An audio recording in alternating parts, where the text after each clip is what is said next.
जी हाँ दोस्तों, अब वीरगढ़ महल के अंदर ऐसा तूफान आने वाला है जो रिमझिम की जिंदगी पूरी तरह बदल कर रख देगा।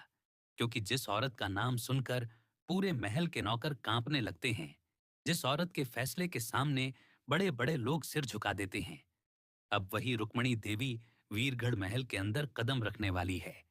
और सबसे बड़ी बात यह है कि रुक्मणी देवी यहाँ अपने पोते समीर से मिलने नहीं, बल्कि रिमझिम को इस महल से हमेशा हमेशा के लिए बाहर निकालने आई है। मोहिनी ने कई दिनों से रुक्मणी देवी के कान भर दिए थे। उसने रुक्मणी देवी को बताया कि किस तरह एक बंजारन लड़की ने वीरगढ़ महल के राजा समीर को अपने प्यार के जाल में फंसा लिया है। किस तरह समीर अब रिमझिम के बिना एक पल नहीं रहना चाहता, और किस तरह वह पूरे परिवार के खिलाफ जाकर भी रिमझिम को अपनी पत्नी मान चुका है। यही सब सुनकर रुक्मणी देवी का खून खौल उठा था, क्योंकि उसे बिल्कुल पसंद नहीं था कि वीरगढ़ महल की बहू कोई ऐसी लड़की बने जिसका न कोई खानदान पता हो, न कोई रुतबा, न कोई शाही पहचान।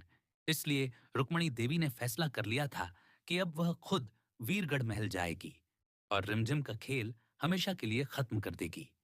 दूसरी तरफ रिमझिम को इस आने वाले तूफान की कोई खबर नहीं होती। वह तो खुशी खुशी पूरे महल को सजा रही होती है, क्योंकि उसे बताया गया था कि समीर की दादी माँ आने वाली हैं। रिमझिम सोचती है कि अगर वह अपनी अच्छाई और प्यार से रुक्मणी देवी का दिल जीत लेगी, तो शायद पूरा परिवार उसे अपना लेगा। इसलिए वह सुबह से ही महल की सजावट में लगी हुई थी। कभी फूल सजाती, कभी पूजा की थाली तैयार करती, कभी नौकरों को आदेश देती, और बार बार आईने में खुद को देखकर मुस्कुराती, क्योंकि उसके दिल में एक ही सपना था कि आज समीर की दादी उसे अपनी बहू के रूप में अपना लेंगी। लेकिन उसे क्या पता था कि जिस औरत के स्वागत के लिए वह फूल बिछा रही है, वही औरत उसके रास्तों में कांटे बिछाने वाली है। उधर मोहिनी के चेहरे पर एक खतरनाक मुस्कान थी, क्योंकि उसे पता था कि अब उसका सब